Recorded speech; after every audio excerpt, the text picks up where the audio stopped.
எண் 7 9A2 G Shivani. படைத்த இறைவனுக்கு வணக்கம், கட்ட தமிழுக்கு வணக்கம்.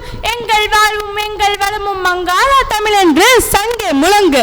வெளித்தோட்டத்தை வைத்து எதையும் தீர்மானிக்க வேண்டாம் என்ற தலைப்பில் உரையாட வந்துள்ளேன்.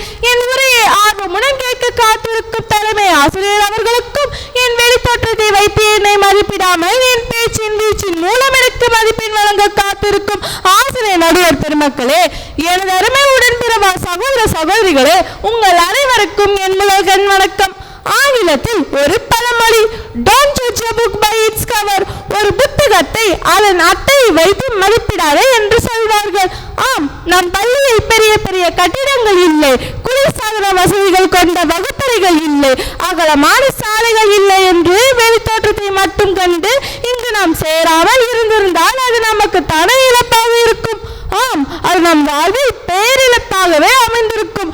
ஆனால் நாம் தான் வெளித்தோற்றத்தை வைத்து தீர்மானிக்காமல் இப்பள்ளியில் சேர்ந்ததால் தான் தம் சொந்த குழந்தைகளை போல நம்மை கண்காணிக்கும் தலைமை ஆசிரியரும் தம் கண்கள் காத்திருக்கும் தலைமை ஆசிரியர் அவர்களுக்கும் பலாப்பழத்தை எடுத்துக்கொள்வோமே, அதன் வெளிப்புறம் எவ்வாறு கடினமாக கைகளை குத்துவதாக இருக்கின்றன.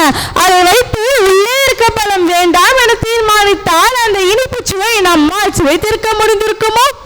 நம் வாழ்விலும் அவ்வாறுதான். நாம் பலவற்றை மேற்போக்காக பார்த்துவிட்டு நல்லவற்றை இழந்து விடுகிறோம். 2 அடி கூட இல்லை, 1.25 அடியுடைய திருகள் கூறும் கருத்துகள் தான் எத்தனை எத்தனை.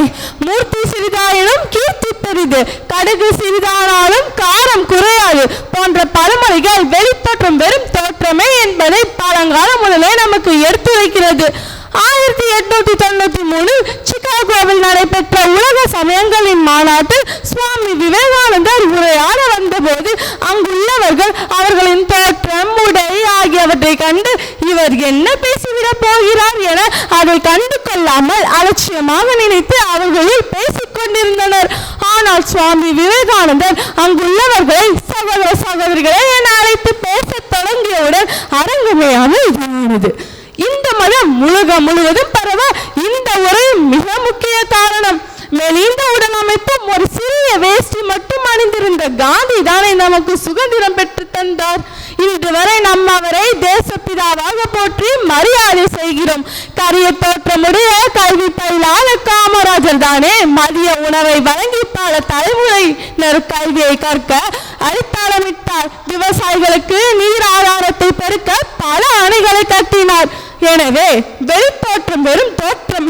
கண்ணால் காண்பது பொய், காதால் கேட்பது பொய், தீர விசாரிப்பதே உண்மை என கூறி விடைபெறுகிறேன். நன்றி, வணக்கம்.